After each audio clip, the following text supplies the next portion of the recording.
Our next speaker is His Excellency Mr. Veda Muhammad Nashad, Speaker, Gilgit, Palestine Balkistan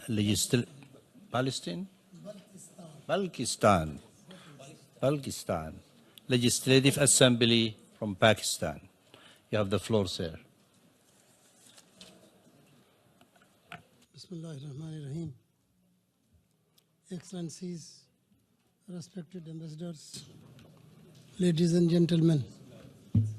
It's okay. It's on. It's on. Get closer to that.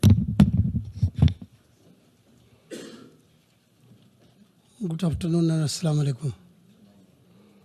I would like to thank the Inter-Parliamentarian Coalition for Global Ethics and particularly to Madam Shahshona Bakraman and the co-sponsors UNESCO Mission of Sri Lanka, Benin, Italy, for the kind invitation extended to me to express my thoughts as Speaker of the Gilgit-Baltistan Assembly on the role of parliamentarians for promoting culture of peace and implementing the Sustainable Development Goals of UNDP. Ladies and gentlemen, before moving on the topic, I would like to take few moments to introduce Gilgit-Baltistan, which is the northernmost part of Pakistan. It is home of the 5 highest peaks of the world, including K2, the second highest peak. Besides hundreds of virgin peaks of these mountain ranges. The 3 highest mountain ranges, the Karakorams, the Himalayas, and the Hindu Kush, meet here. The unique landscape with widely diverse snow-clad mountains, green valleys can make it a paradise of mountaineers, trekkers, tourists. Rock carvings dating back to 8th century AD are evident of the fact that Gilgit-Baltistan looks so daunting today was actually inhabited by people so far back. According to the United Nations resolutions of 1948, after independence of Pakistan in August 1947, the territory is considered part of the disputed Kashmir region. In 1970, the government of Pakistan governed it as a separate administrative unit, and in 2009 it was granted limited autonomy. Today the Karakoram Highway, rightly called one of the wonders of the world, passes through GB, that means Gilgit-Baltistan, linking Pakistan to China. It would not be an exaggeration if I say Gilgit-Baltistan is very strategically located. Ladies and gentlemen, the government of Gilgit-Baltistan is aware of attaining the Sustainable Development Goals. Studies have been conducted all over the region to collect data on all the 17 goals. The people of Gilgit-Baltistan are aware of their rights and rights of their children to get an education. Information explosion through the internet has led to the rise of enrollment of female students from 6% to 22% in a very short span of time. No one can dispute the fact that each of the 17 goals are desperately needed to keep our world going. It holds a promise for everyone. Due to complex security environment in the region, sometimes we do face challenges, but our resolve to overcome difficulties remains intact. Pakistan is a signatory to the 17 Sustainable Goals to transform our world as envisaged in UNDP Vision 2030.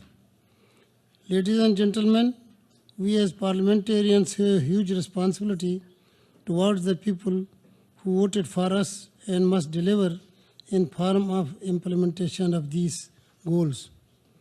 Legislation seems to be the easy part, but the difficult part is implementation, particularly in the development countries where the institutions are weak and lack capacity.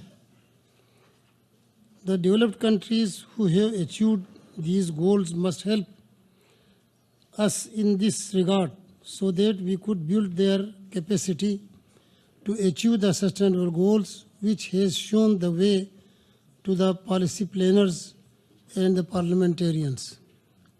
Here I refer to UNESCO Director General Irene Bokova's address to the high-level panel on July 21, 2016 on the role of parliamentarians for building peaceful and inclusive societies and combating violent extremism at United Nations New York, where she said that parliamentarians have the unique power to bring solutions closer to the people and make sure their needs and concerns are at the heart of our response.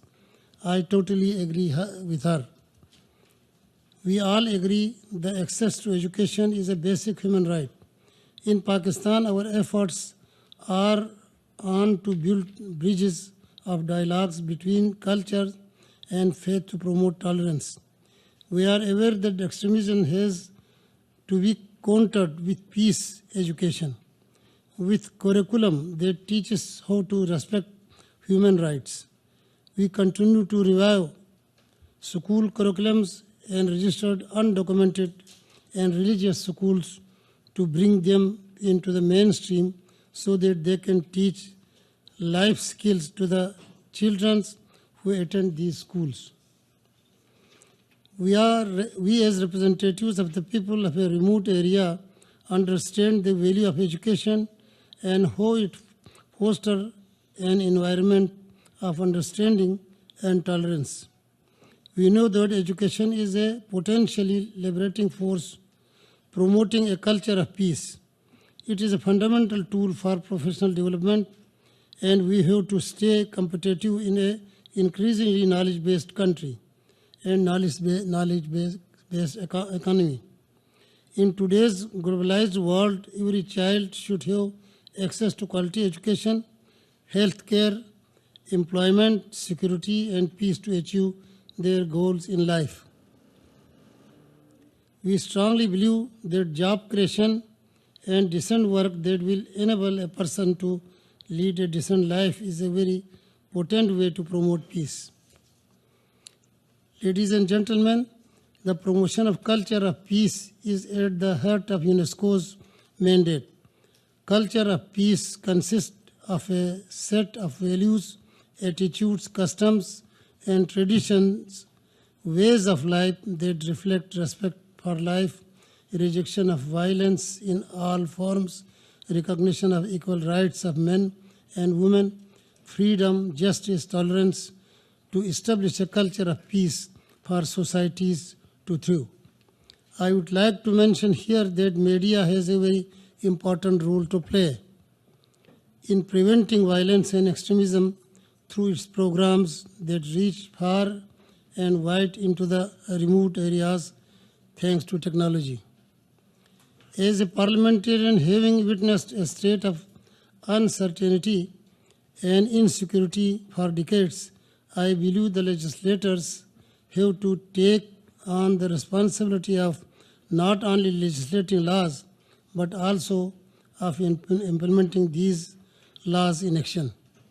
Research and development has to be given the priority it deserves. It helps the Parliament in making evidence-based and well-researched decisions. Ladies and gentlemen, in the end, I would conclude by mentioning that the importance of educating the masses cannot be underestimated. It is indeed a basic human right, and every children should be afforded an opportunity to go to school. Gilgit-Baltistan has an overall literacy rate of 23%, and female literacy is estimated at 41%. 50% children between the ages of 5 to 9 years are out of school because of poverty or living in very remote areas. We need to undertake effective steps to ensure that the United Nations 2030 Agenda for Sustainable Development Goals could be achieved by all countries by 2030.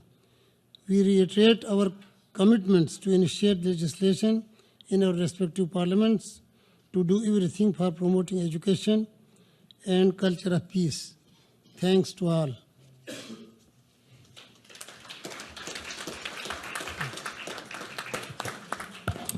Thank you, Mr. Speaker. We definitely will come back to you in the time when we have the discussion and question and answers.